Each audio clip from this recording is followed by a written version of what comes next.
انتخابی نتائج میں مبینہ دھاندلی کے خلاف جماعت اسلامی نے کل یوم سیاہ منانے کا اعلان کر دیا ہے۔ کراچی میں پریس کانفرنس کرتے ہوئے امیر جماعت اسلامی کراچی حافظ نعیم الرحمان نے کہا کہ ہم اس رزلٹ اور جعلسازی کو نہیں مانتے۔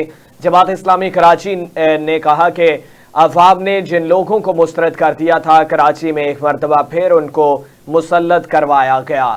ایم کیو ایم نے دھونس دھمکی سے ووٹ لیے۔ ہم اس عمل کو ملک دشمنی قرار دیتے ہوئے کل یوم سیاہ منانے کا اعلان کرتے ہیں۔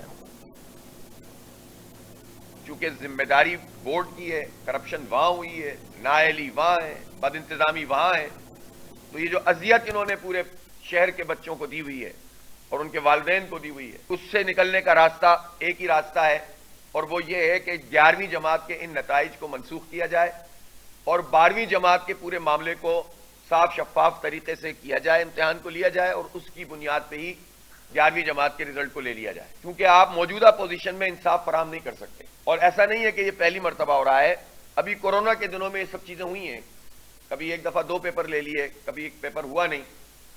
ہم نہیں چاہتے کہ یہ سب کچھ ہو، لیکن اس میں قصور کس کا ہے؟ حکومت کا ہے، کرپشن کا ہے۔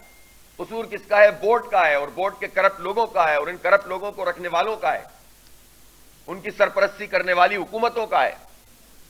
تو اس کا خمیازہ جو ہے وہ نوجوان کیوں بھگتے ہیں؟ ان کے لیے راستے کیوں بند ہو جائیں آگے کی تعلیم کے؟